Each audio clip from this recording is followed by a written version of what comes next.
Lagae kaya dewa bumine nang sikar donyane nang ambyar utane nganggo gruduk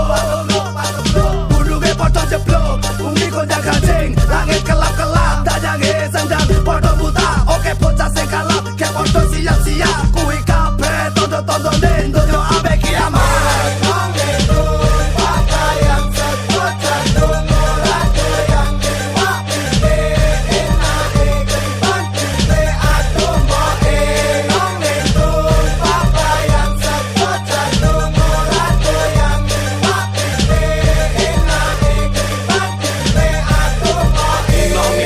Jodoh podo bingung nek nonton tatahing saiki akeh sing bambung sing gede saya mlendung sing cilik dote glimpung ora gak jaluk tulung rekoso jek dipendung nek wis do ning dhuwur sok kuwasa jarene iso ning mung ngatur ning ora toto tingkae salah dibenerke bener disalahke apa iki negara sing diimpek-impekne uripmu dadi penak amarga kowe trutak sing ngisor mbok idak tutuhakmu kok tenggak amarga duwe cekak wis pancene kowe nglatak wong cilik ditekak nganti dompet gletak kabeh wis dadi hukume donya saiki sing penting do padha iling marang Gusti aja nganti lali marang sing duweni kepenak ning donya akhirate durung mesti.